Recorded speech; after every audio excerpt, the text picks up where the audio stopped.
Good afternoon, everyone. I would like to welcome you to the Mind Session part of our Culture Day activities. You know, it's always a challenge to make presentations during this time of the day, as I have to compete against the temptation to doze off, especially during this warm summer weather. In addition to that, I know some of you are already hungry and waiting for your lunch, but bear with me, please. I need to make it interesting and not sleep-inducing. Well, the core value that I will be talking about is responsibility. While my gray hair perhaps reveals that I may have taken much responsibility through the years, frankly, I am still fascinated by the subject, as it never ceases to take on newer meanings for me as I advance in years. Allow me, therefore, to share with you my thoughts on this subject. But first, let me show you a very short video on responsibility.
So, what is responsibility then?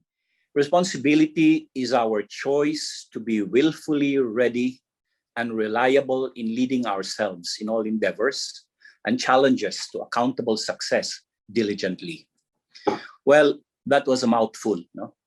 So let's try to digest and drill down this loaded statement. First, responsibility is our choice. Well, it's our choice. It's a choice we make,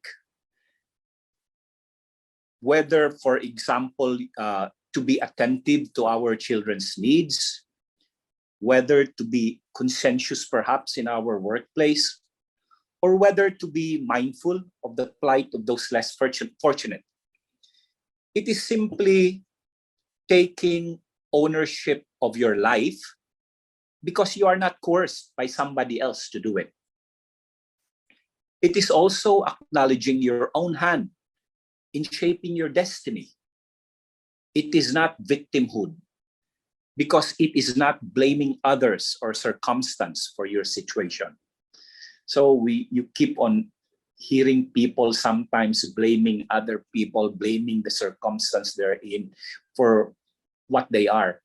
But no, it is taking ownership of your life. I think that's very important. This phrase in our Christian value is to be willfully ready and reliable in leading ourselves. My take on this is that to take on responsibility means you prepare yourself and you are self-propelled to execute and implement. It means that you take stock of yourself in order to be reliable. You take stock of yourself because you want to know where your weaknesses are and you want to be ready to assume responsibility. You know where to focus and you choose what you do with your time and your focus. So that is very important, and that is my take on this phrase, willfully ready and reliable in leading ourselves. The next one is endeavors and challenges. Well, I say that taking responsibility is not easy because it is a chance for us to test our own limits. It is not easy because almost always you go against something when you take responsibility for yourself. Perhaps you can go against your parents or traditions or other people's expectations. That's why it's very challenging.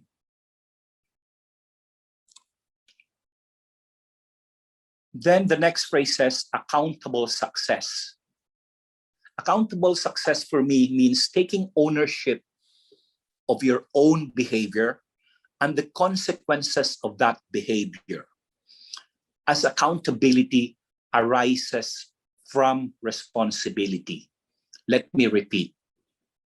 Accountability arises from responsibility.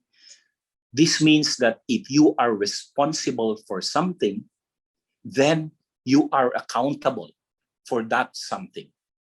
It implies that you act on that responsibility, and therefore you are accountable for the outcome of that responsibility you took. So for me, it is therefore an expression of confidence on our own abilities. As you take on responsibility, knowing truly that you will try your best to execute. Okay? It is an expression of confidence on our own abilities. And that is very important. And then finally, it states, you keep on seeing the words our, ourselves, etc. For me, this means that being responsible does not mean doing it all ourselves. Okay? Responsibility is a form of sharing, a way of recognizing that we're all in this together. That is, multiple people responsible for achieving a specific outcome for every task leading to the same goal. So I keep on hearing the word sole responsibility, but that to me is a kind of contradiction in terms. Because for me, there is no such thing as sole responsibility. In fact, it is a joint responsibility. But yes, each person will be accountable. But I will go into that later.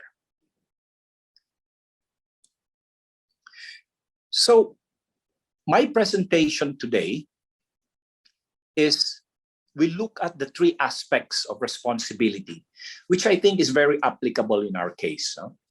And they are personal responsibility, responsibility for others, and responsibility for our future. You know, these three aspects of responsibility, in my opinion, captures how responsibility evolves in our lives. Why? So we spend our younger years having people take care of us. If we are hungry, hurt, or sad, we look to grown-ups to fix the problem. Remember? As teenagers, we start to become increasingly responsible for ourselves. And by the time we become adults, in theory at least, we are supposed to be fully responsible for ourselves and our happiness. And then further on, we begin to be conscious of our responsibility for others, be it your family, your colleagues at work, or the community you belong to. And then finally, you seriously think of the future that you will leave behind. Remember the famous words, our so-called footprints in the sand, or our mark of our passage. So these are things you think about when you become responsible for your future.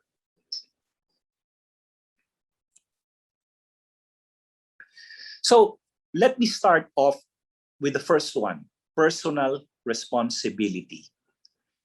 Let me begin with a story. A number of times, millennials talk to me. Perhaps it's a sign that, again, of my gray hair, perhaps, and they think perhaps that they can get some wisdom out of this gray hair. No? So let's see if indeed there's wisdom there.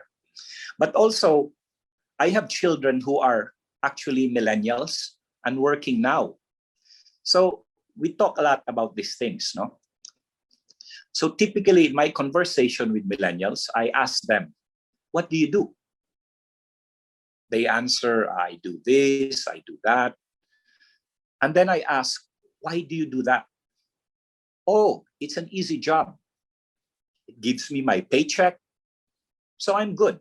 I'm okay. And then I pursue. I ask them, but do you enjoy it? Well, most of them say, so. Pwede na rin. Okay lang. Sounds familiar, right?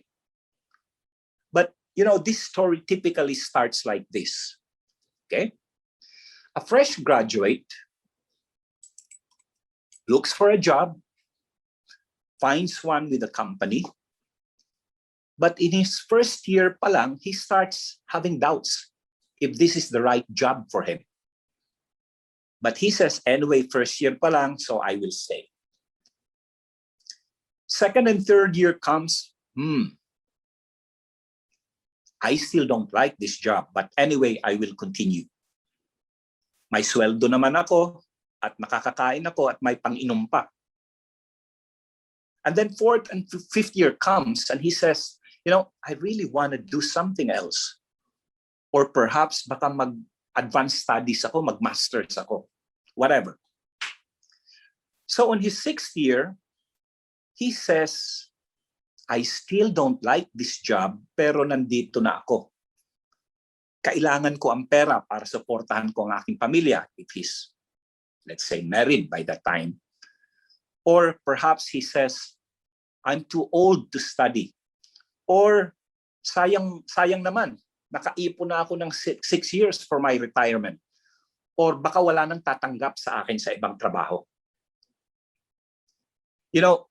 This is for me an illustration of a common dilemma that I hear when I talk to millennials.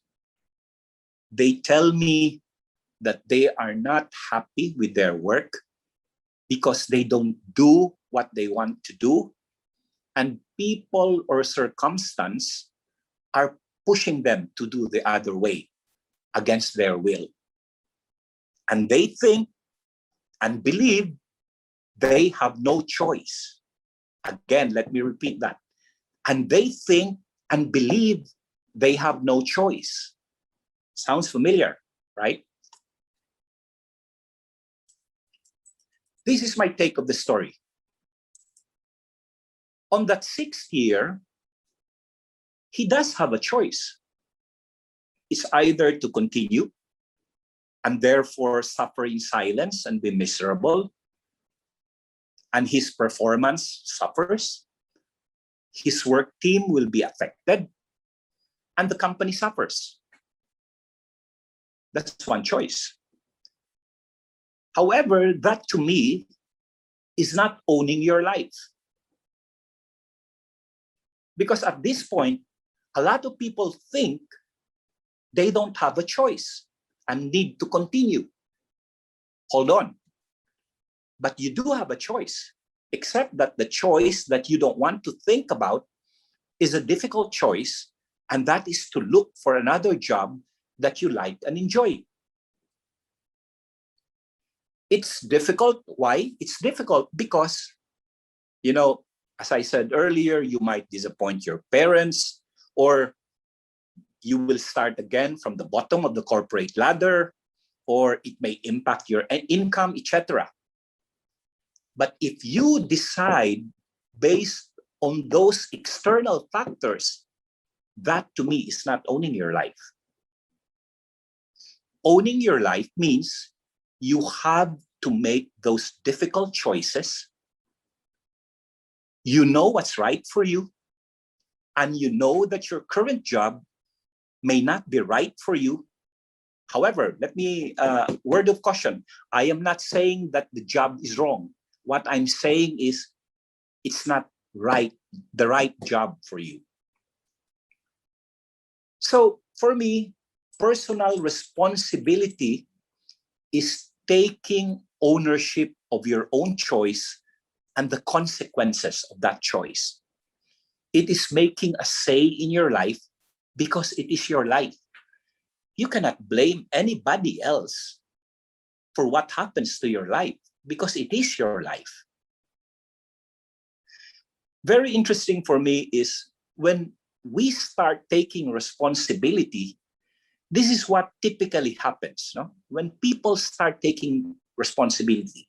I think you realize that you become a powerful person because, number one, you are not creating excuses you want. Secondly, you are not waiting for someone else to create a beautiful life for you.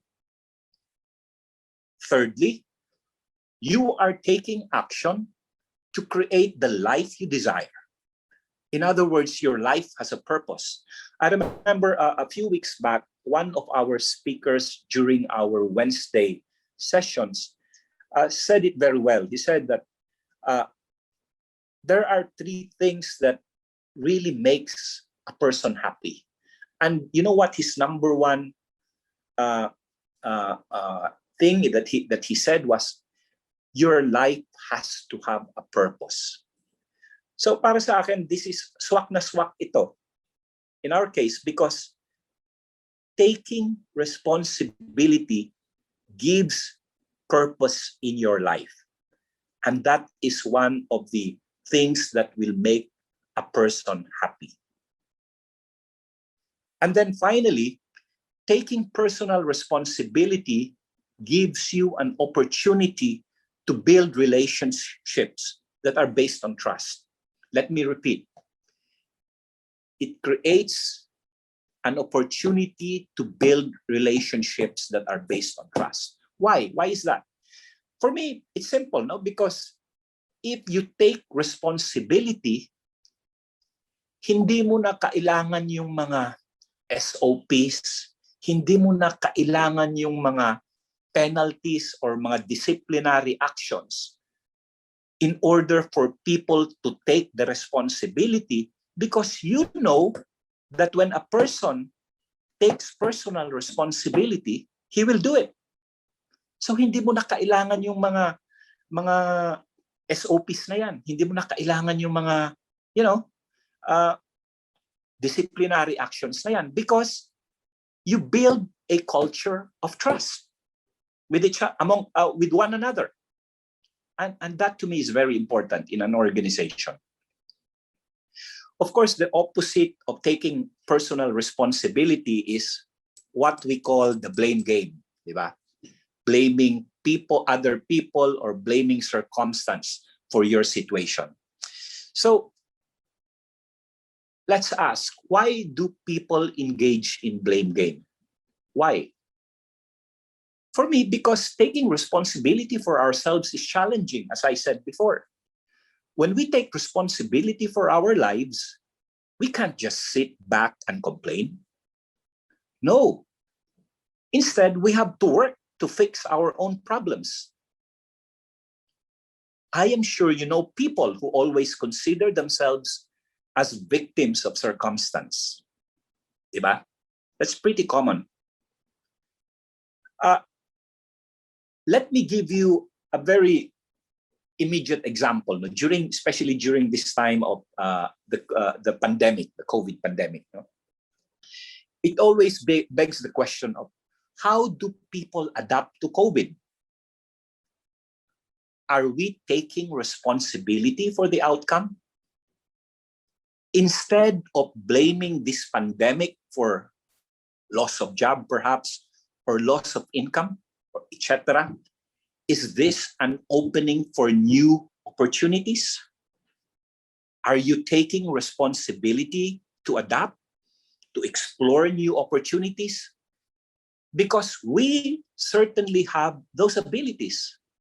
Please don't get me wrong, no? Because, of course, life is hard. External factors, especially this pandemic, really can impact you.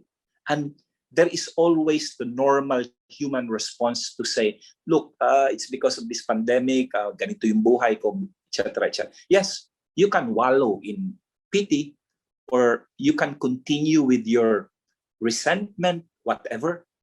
But does that bring you any good? That's my question.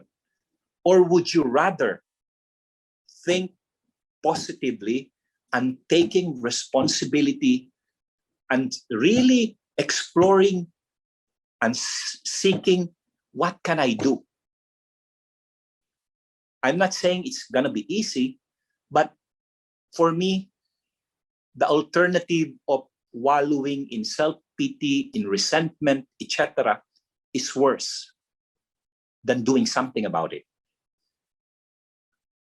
So the question now, what I'm saying is, taking personal responsibility is, instead of who is to blame, it should be, what should I do?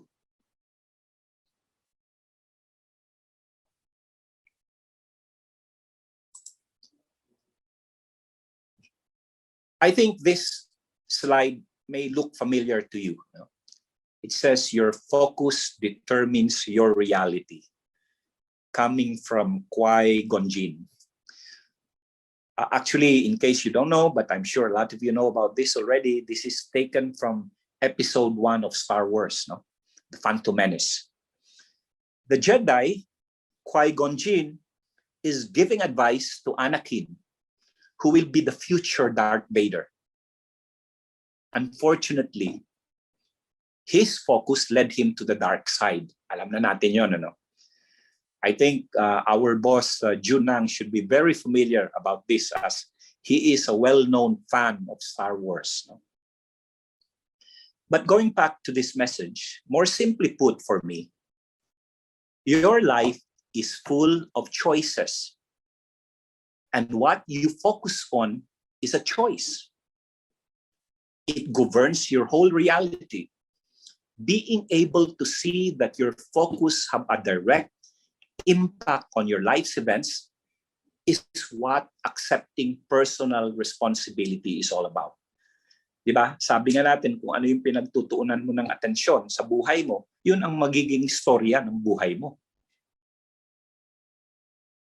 So,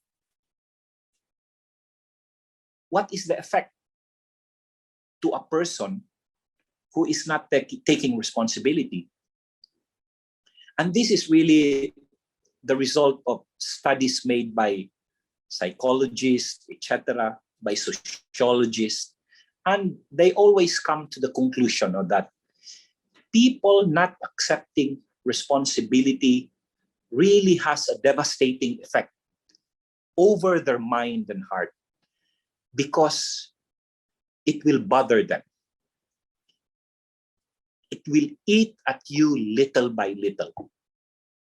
And eventually, it guarantees that you'll view your life as having little to no real value.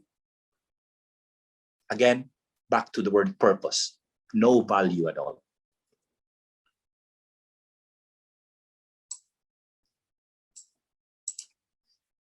Okay, so that was the first part of my presentation, which talked about personal responsibility.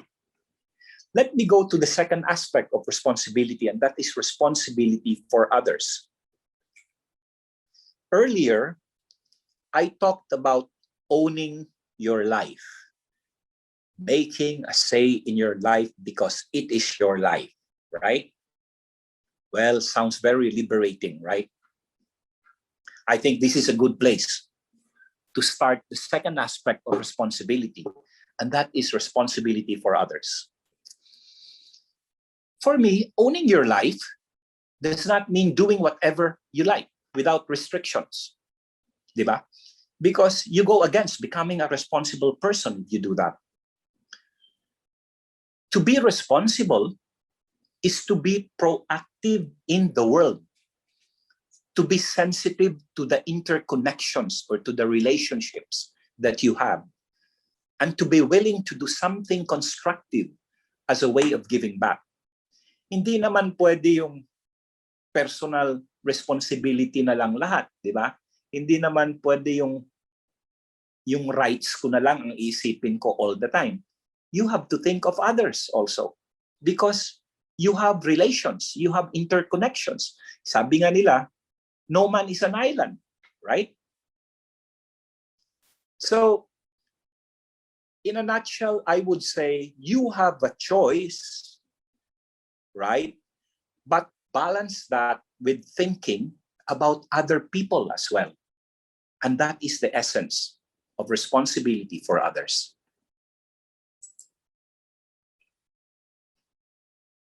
Being responsible for others means moving beyond yourself and taking action to help people or situations around you that call for assistance. You know, I always look at this like a balance. As you can see in the slide, no, may pinakita akong balance yan. On the one hand, you have what I want to do, you know, my own rights, what I want to do. But on the other hand, you have what others expect you to do. And I think there should be a proper balance between the two. Because for me, responsibility is the counterbalance to rights or doing what you want. Dapat there should be a counterbalance for that. If we enjoy the right to freedom, it is because we accept our responsibility not to harm or harass others. If we expect the right to fair treatment for ourselves, we have a responsibility to respect the rule of law and honor the principle of reciprocity. Ibig sabihin, kung gusto mong you be treated fairly, dapat you should treat others fairly as well. Di ba? Dapat ganun lang. If we believe in the right to have our basic needs met, we have the responsibility to respond, for example, when poverty denies those rights to others. Let me repeat.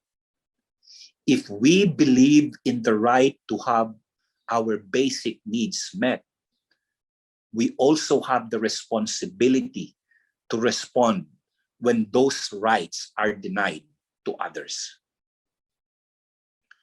Again, sorry kung makulit ako, but I'd like to go back again to an example during this pandemic, because it seems to be a very immediate example.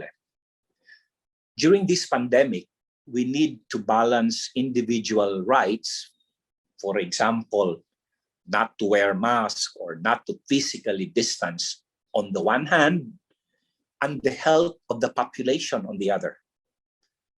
Therefore, to protect our collective right to health, we need to balance our individual rights with collective responsibilities. You know, this thing about individual rights and the right of the population to health is very common, particularly in the advanced countries. I'm sure you've read a lot about this in the news, where people in the US, for example, are not as disciplined as us because they say that, I have my personal rights, I have my personal liberty. You are encroaching on my liberty by insisting on me wearing a mask or physical distancing. Actually, I don't believe in that at all, because what they fail to understand is they also have responsibility to society. They have a responsibility for others. And simply, they cannot just focus on themselves. So again, I don't agree at all with that position.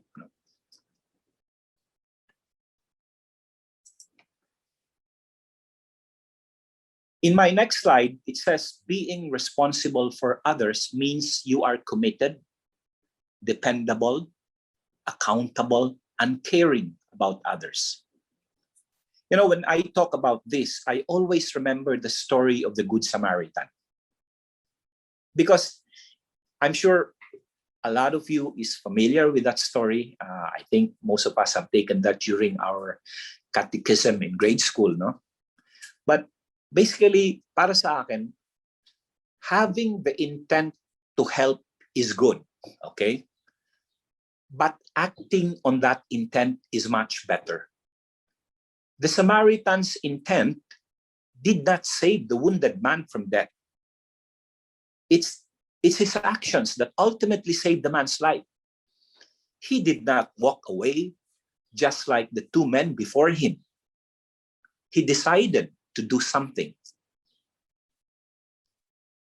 Perhaps in our time, yung half-dead man na yan, I am sure that half-dead man's photos now would certainly end up in social media before he even gets to the hospital. Everybody would take pictures or selfies even, but very few would actually dare to help. We'll feel sorry for that person, but not enough to get involved. Now, are we the Good Samaritan? Or are we the men who walked away? Most of us help because we are expecting a reward of some sort. For instance, we return a lost wallet and expect the owner to reward us. Or we help our friends because we assume that they'll also help us when we are in need. But the example of the Samaritan knew that the wounded man may never help him in return. Yet he pressed on because he knew it's the right thing to do. Let me give again another example. Again, during this time of the pandemic. In this time of the pandemic, our sense of responsibility for others has never been more in demand. Why? Because observance of our health protocols is so critical for the protection of everyone. More importantly, a real test of our responsibility for others is our honesty and truthfulness in disclosing our condition in order for the rest to be spared of this virus. Bato-bato sa langit, ang tamaan, wag lang magalit, please.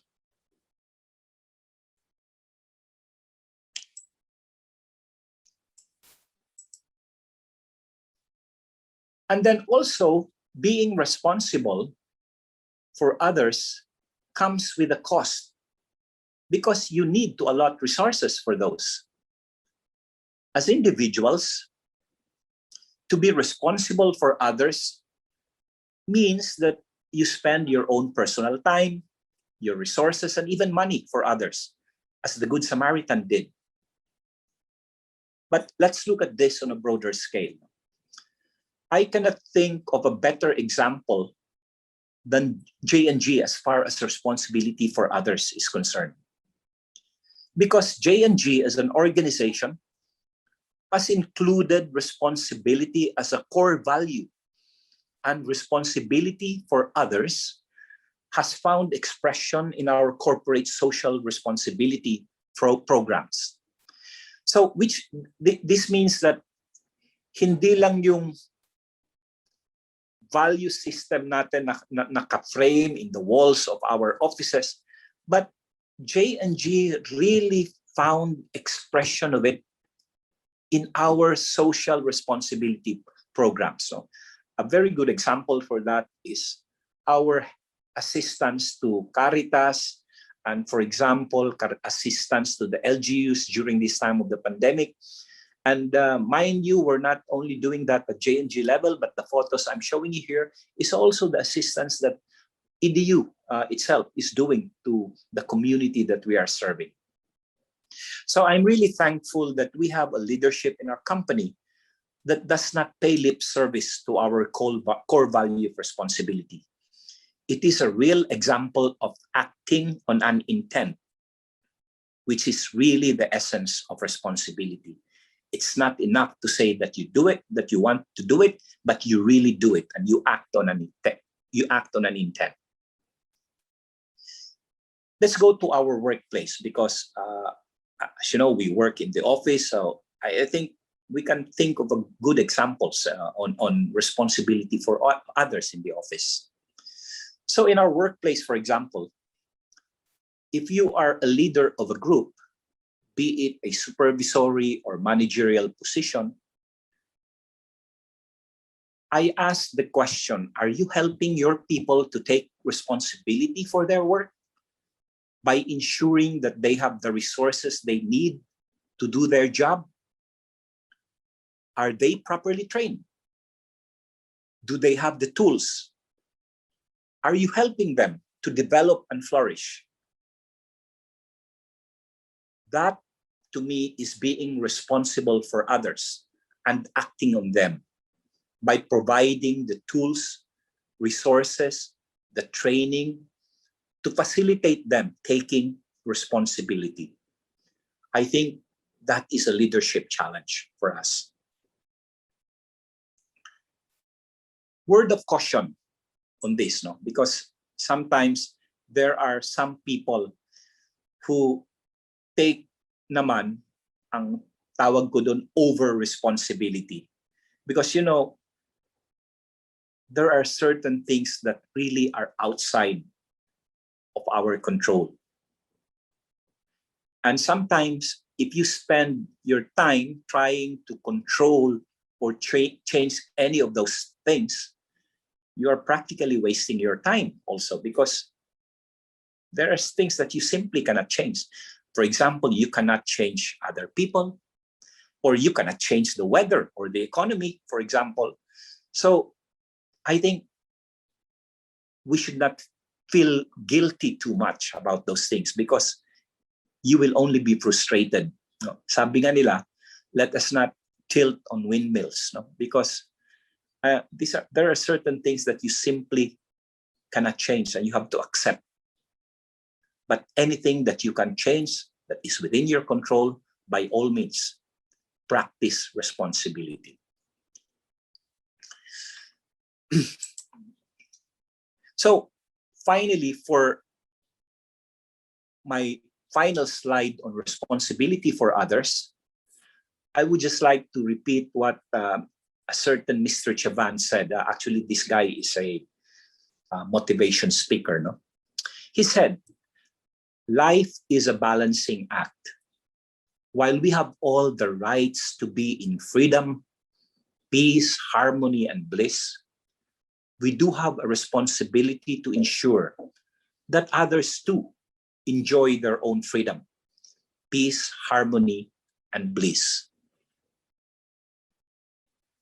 So, as a reminder to every one of us on this topic of responsibility, let me say this again. Responsibility for others asks no more of us than that we try our best, that we act in the highest and truest way we know.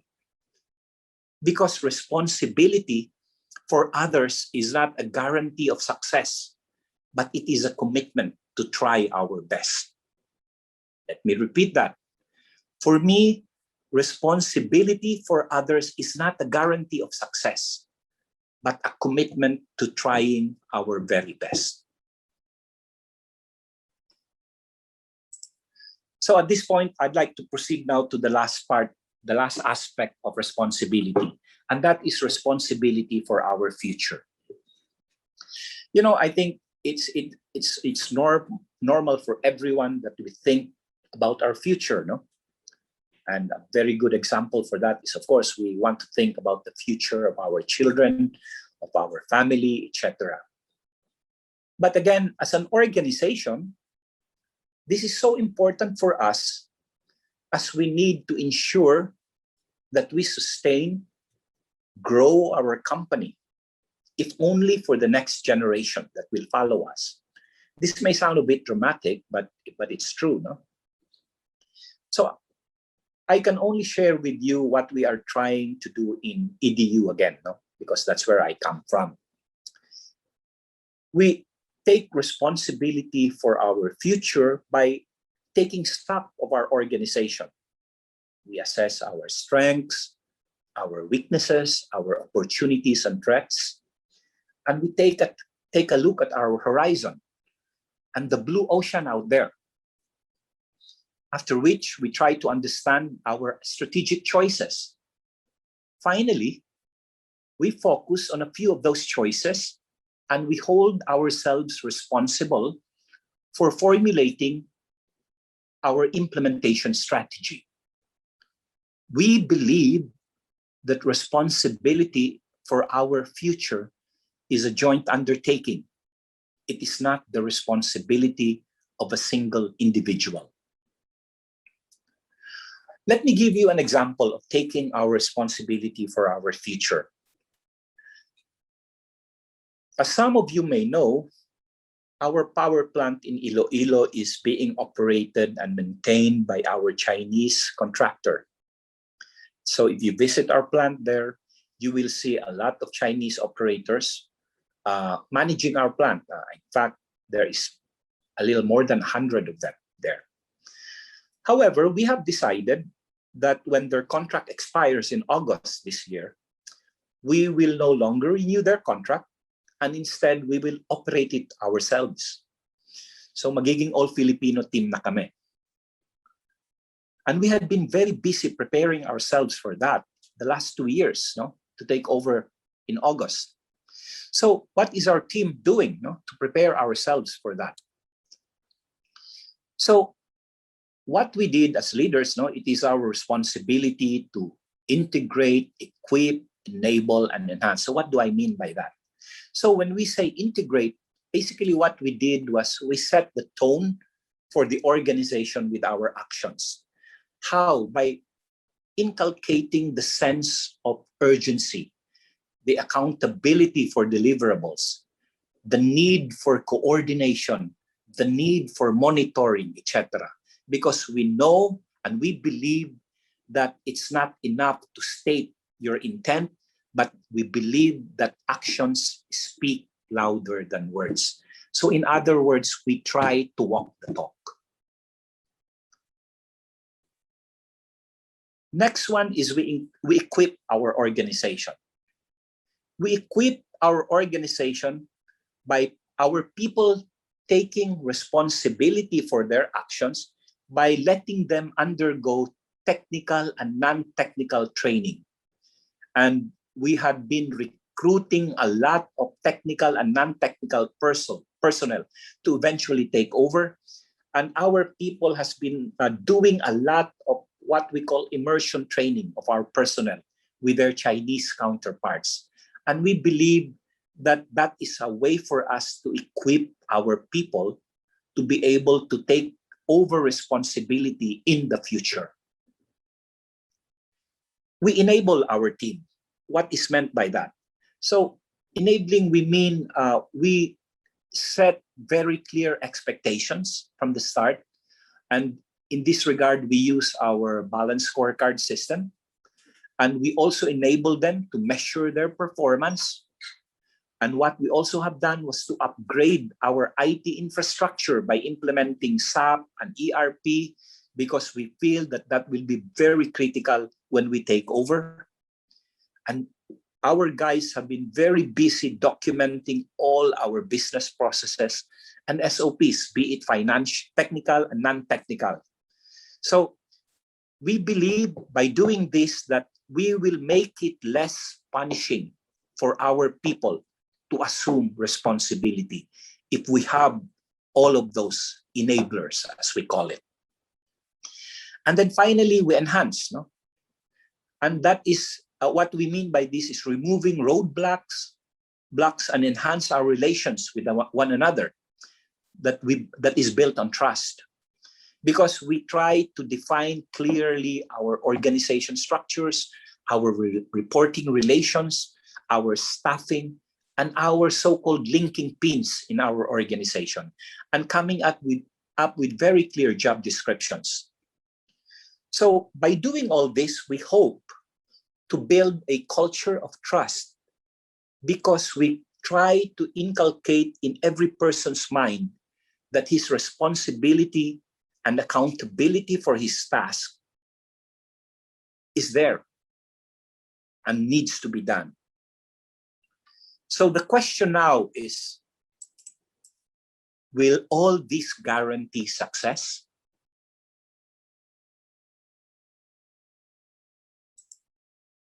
I'm afraid not. But our team is committed to try our very best for our future. So we truly believe that it is by taking on the great responsibility that makes one more powerful, more influential, and more impactful. It is our responsibility to be committed and keep on trying for our future success. At this point, I'd like to end my presentation, and I thank you for your attention. Wow, thank you so much, Sir Nicky, for that very inspiring talk about responsibility and for sharing many of your experiences, practices, no, and culture there in EDU. We know that we have many more things to learn from you, and what you shared was very powerful and beautiful, and I'm sure that many of us here from the other business units can take so much from what you just said. And as a millennial myself, really, I personally learned a lot from you. So once again, thank you so much, Sir Nicky. And with us, we have some guest panelists who would like to comment or ask questions. No, so the first person I'll introduce is one of our friends from outside JNG, but she is also a part of the JNG family. Her name is Miss Erica Palileo, and she would sometimes, give us talks in Wellness Wednesday, and I'm sure she'll have things to share and even things to ask. No? So, good morning, Miss Yeka. Welcome po. Sorry, good afternoon, Miss Yeka. Welcome po. Hi there, Jello. Can you hear me? We're good? Yes, ma'am. Thank you so much for having me. It's such an honor to be with all of you, beloved JNG family, team, and the rest of the community. First off, I wanted to say, wow, Sir Nicky, thank you so much. I took notes. Meaning, I learned a lot. Thank you so much. Nakaka-bless talaga because it was such an honor when I was advised that, wow, you're going to do a talk on responsibility. I was so looking forward to meeting you. And I was struck with what you shared because you have this beautiful way of really soaking in the learnings in a way that becomes quite, palatable and relatable to a lot of us. And I was struck particularly with the fact that you were able to put it in three aspects: taking responsibility for ourselves, for others, and of course for our future. And that really resonates deeply with me, especially since I love proactivity. I'm sure just like you, we speak the same language with Jello also and the rest of the community. No? Sabi nga, taking responsibility is really acknowledging at the end of the day, as human beings, we're not animals. Definitely we're not. So we have that point wherein there is something that happens and there's this gap and that is the response. So the fact that we have the response, okay, and that is the ability to choose a response, then that makes us responsible. Thank you so much. I was really quite glued to your talk, and I really wanted to appreciate further, given your stature, the way you have contributed and grown really significantly as part of our JNG leadership team. I wanted to know from my perspective, in fact, I wrote my question here. Sir Nicky, I'd like to know, how do we strategically communicate responsibility, especially with large-scale projects? I'm sure you're so used to that. Because I was thinking, that was my first question. I was hoping that you could kindly enlighten me, okay? And moving forward, I wanted to know really deeply how we could actually infuse it into our corporate culture, because I'm all for corporate culture. So Yes. Thank you so much for that, Sir Nicky. Thank you, Yeka, for your question. Yeah, in all my life, I've always been an operations guy, let's just say. So I tend to answer things practically as much as I can. But, for me, in order to develop the culture of responsibility in an organization, you need to do a lot of things, no? And I think the example I gave in this major project that we are embarking on, which is really, I said, integrate, equip, enable, enhance, because the things you do when you do these things really starts slowly to develop the core culture of accountability and responsibility. Let me give you an example, Yeka.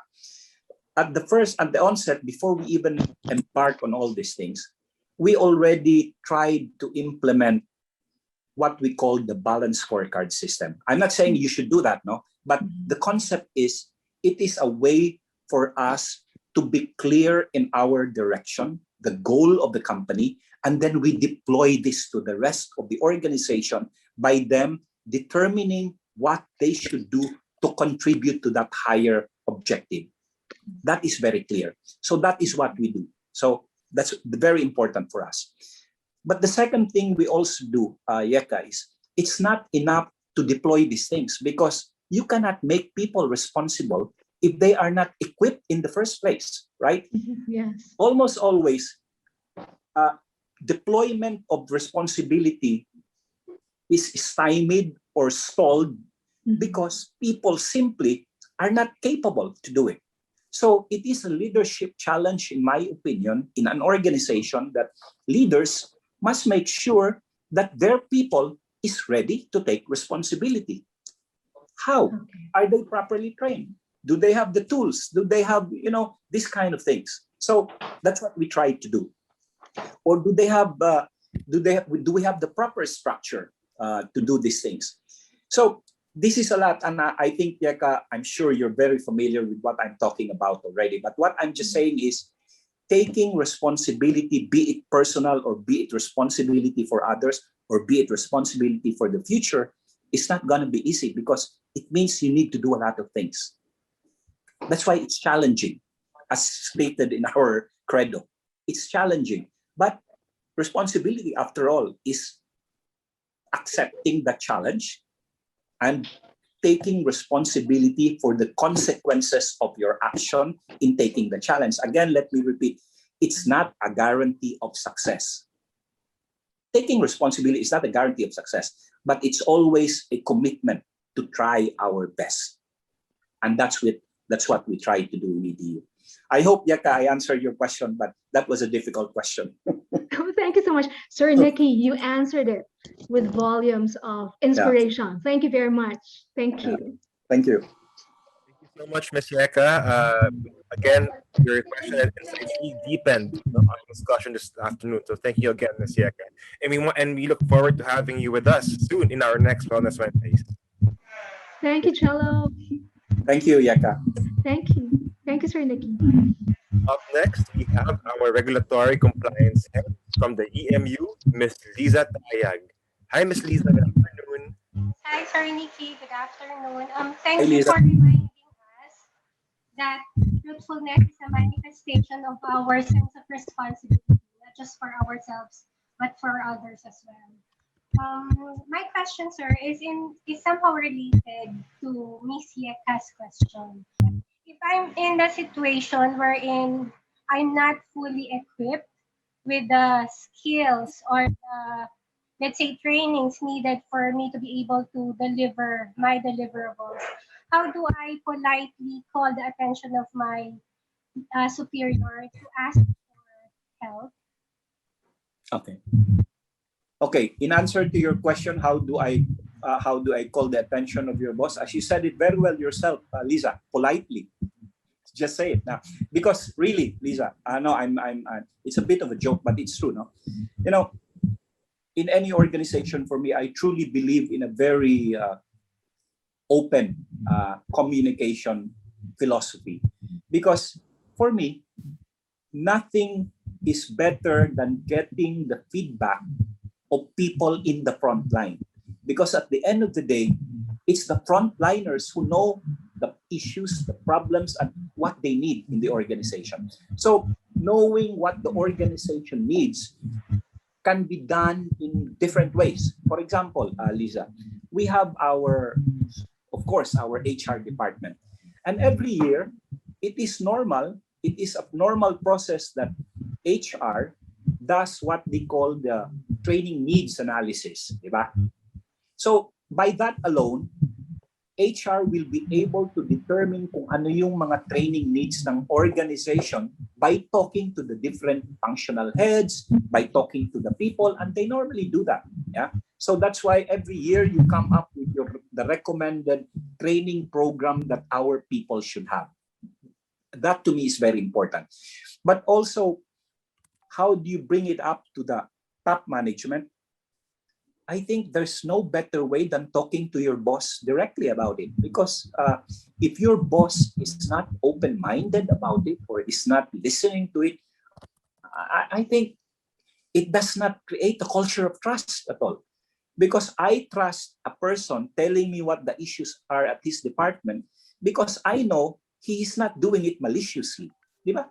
I trust you na yung sinasabi mo, tama yun.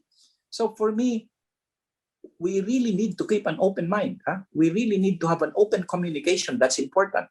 And I think it is, again, a leadership challenge, a responsibility of managers that they should be willing to listen, in my opinion. So there.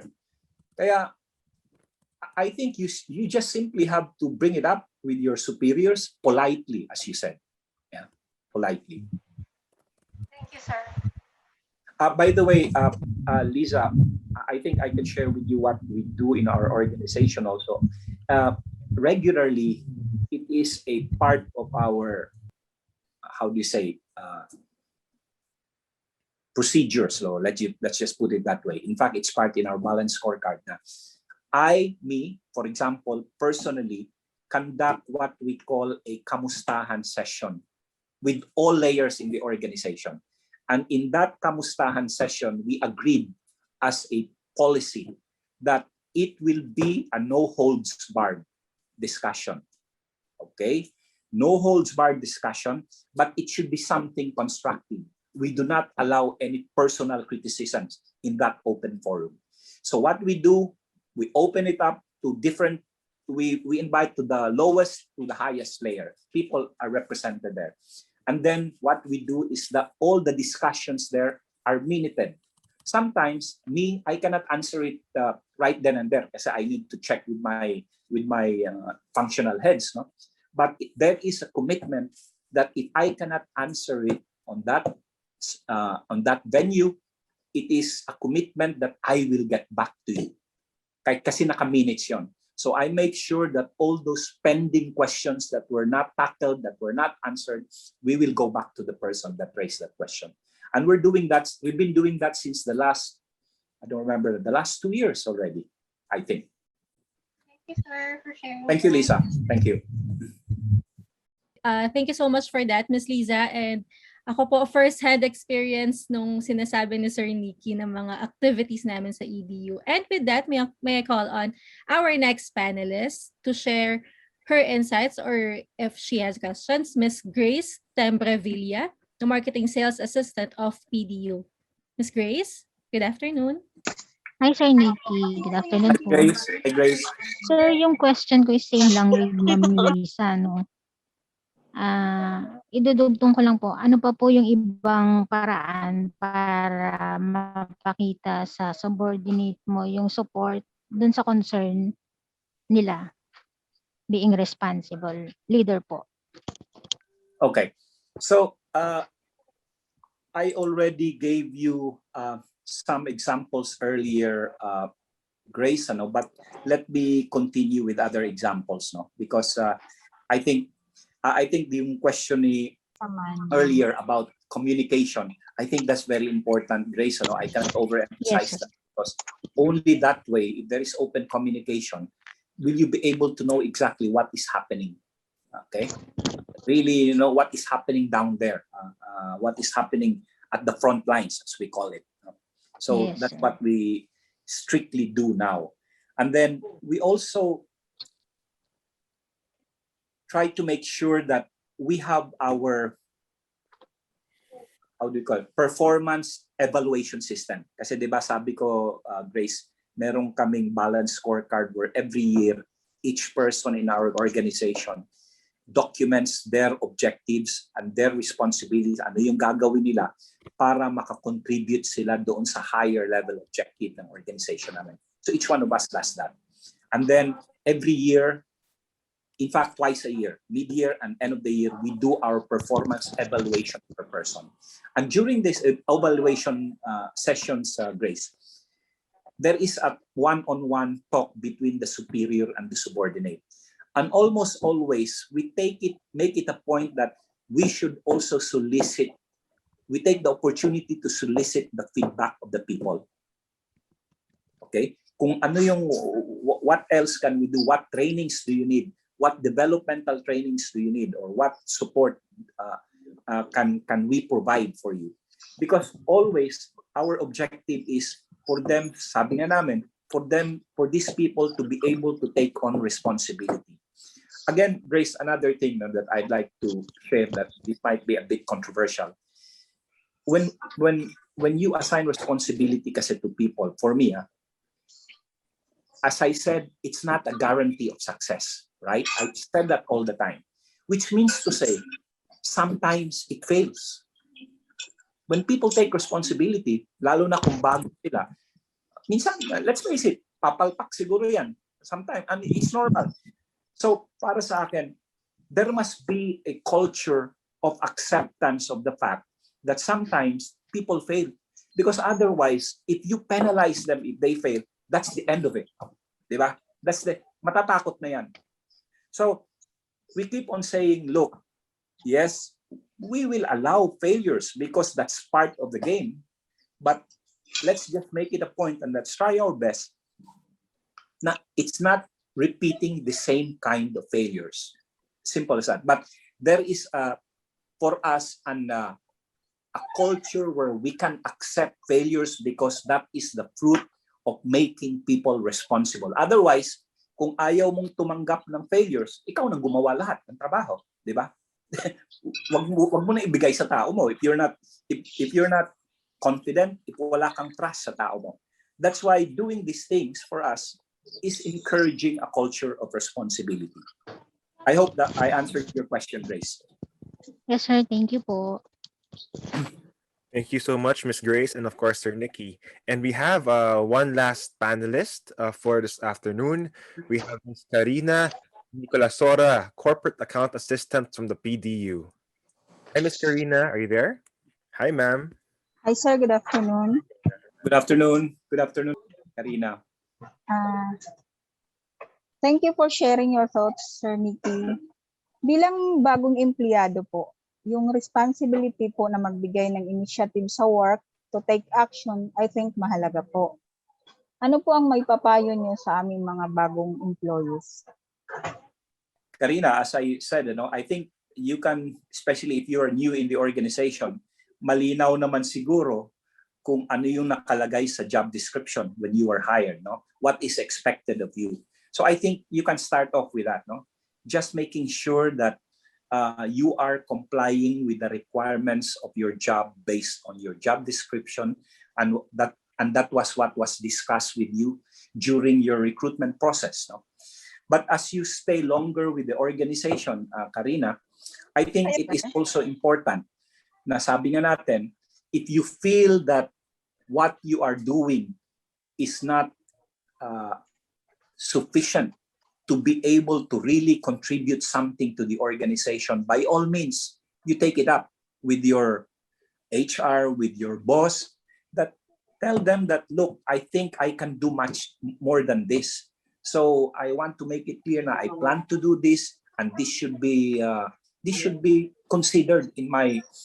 In fact, if it may even require a updating of your job description, so be it, because lahat naman is dynamic, and especially if you are a new employee, I'm sure you have a lot of ideas that is percolating in your mind na marami kang makontribute because you come from the outside.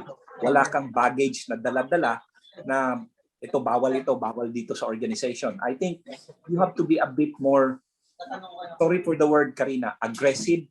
Don't be shy, because taking responsibility is not for the timid, di ba? Kung mahiyain ka, kung timid ka, paano ka mag-assume ng responsibility? So you have to be a bit more less shy. I don't want to use the word aggressive because that's too negative. Be more assertive siguro na this is what we should do. So don't be shy about that.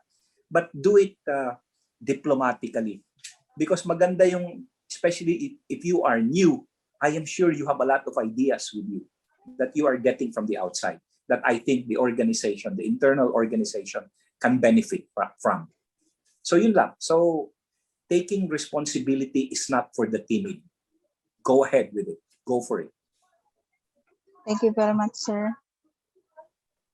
Thank you so much, Miss Karina. And thanks, Sir Nicky. And now we have some questions here in the chat box. Also from Sir Albert Banico from the PDU. Sabi niya, how do we differentiate tasks done and responsibility? My take here is how do you differentiate simply doing tasks and simply taking responsibility? Sir Albert, feel free to correct me, no? But that's how I see it. And describe what does it mean to be responsible with care. Okay. Let me answer the first part, Jello. Ano? Yung sabi na, how do you differentiate between responsibility and task? You know, at the end of the day, the task is your responsibility, right?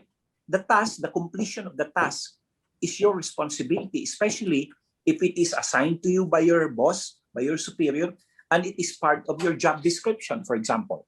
Diba?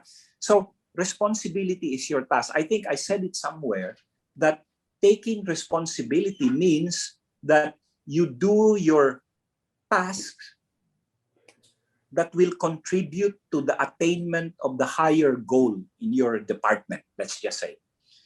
So for me, there is no difference between responsibility and task, but the task is how you express your responsibility. Again, let me elaborate on that a bit. The additional comment I'd like to make there is when you do the task, then you are also accountable for the result of that task. So, di ba sabi ko kanina, accountability is an extension of responsibility.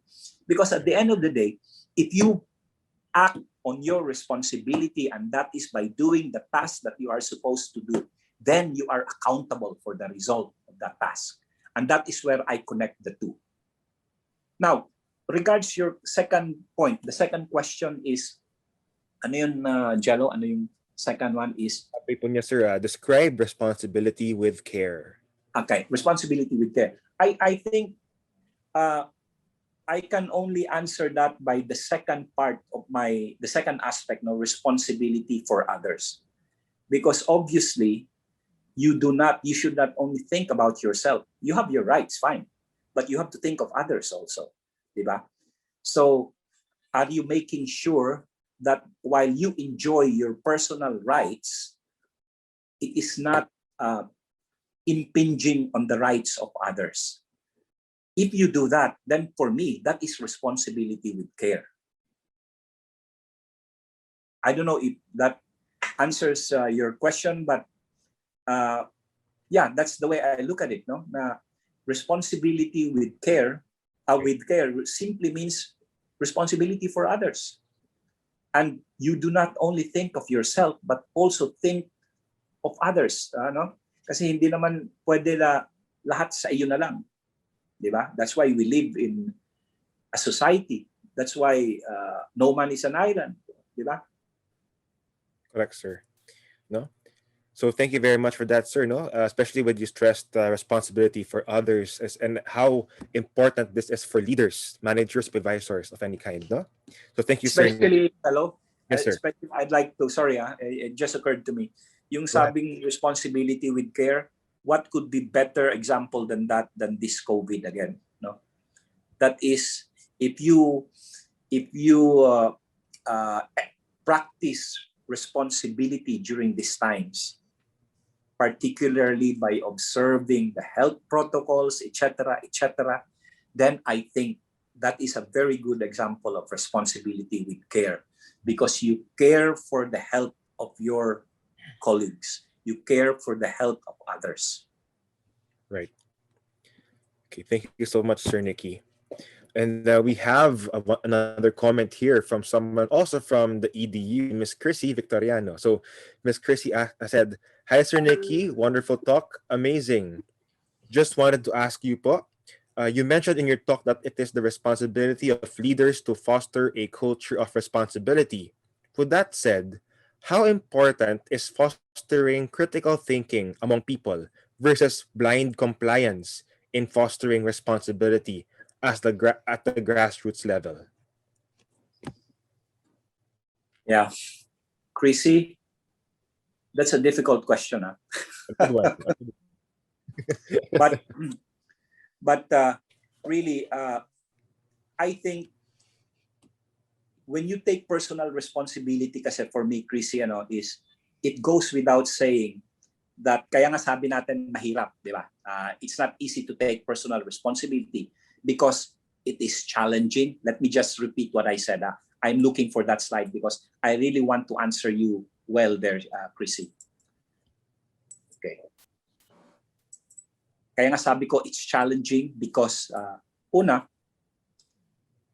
it makes you really analyze kung ano yung pagkukulang mo. That's why you need to think about the responsibility that you're taking.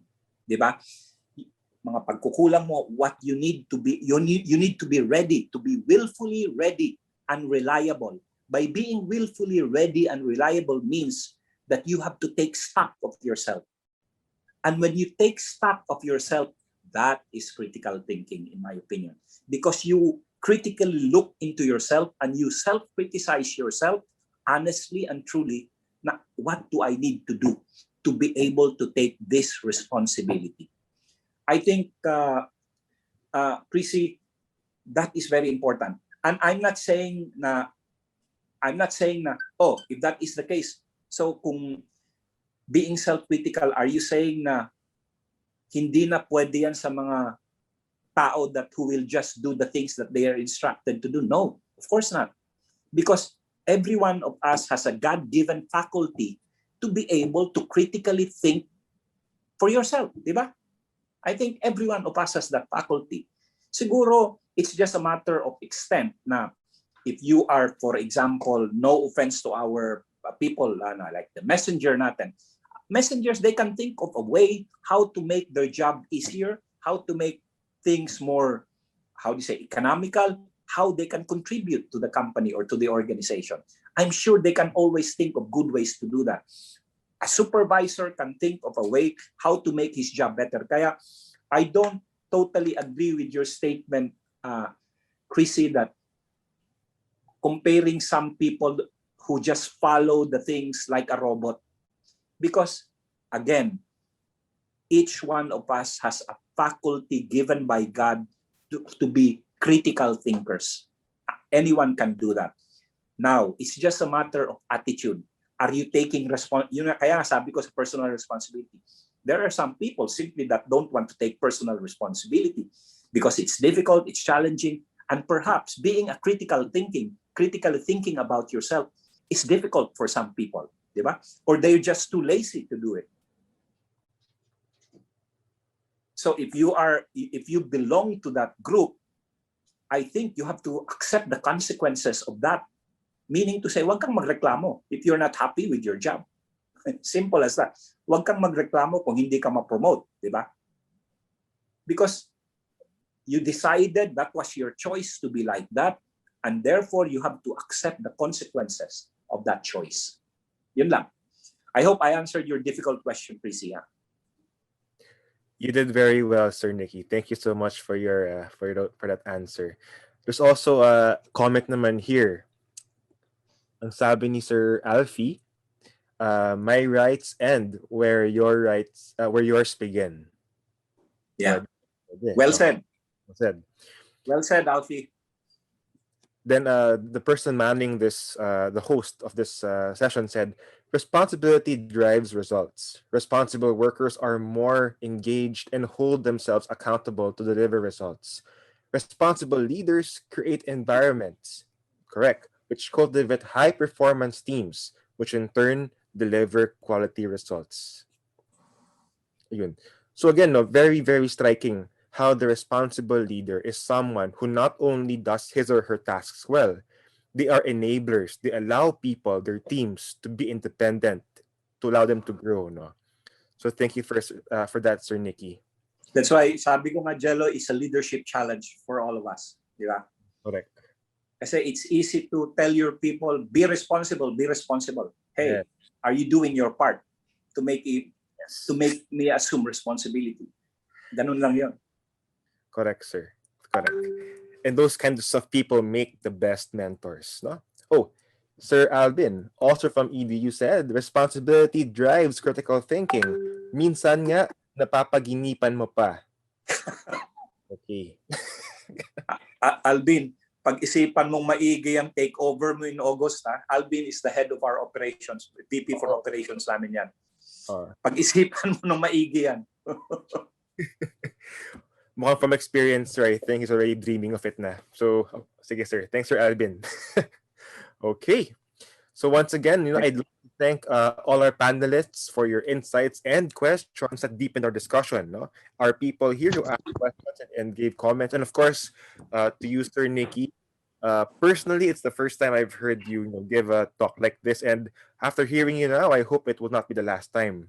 I myself learned a lot from you, sir. So thank you so much. And sir, as a way of saying thank you for this time and effort of imparting your knowledge and expertise to us, please accept this e-certificate of appreciation. So the certificate of appreciation is hereby awarded to Nicandro Fucoy as our joyful tribute and appreciation for sharing your presence and expertise with us and for sparkling light, hope, and love in our Joy Nostalg Culture Day Mind session.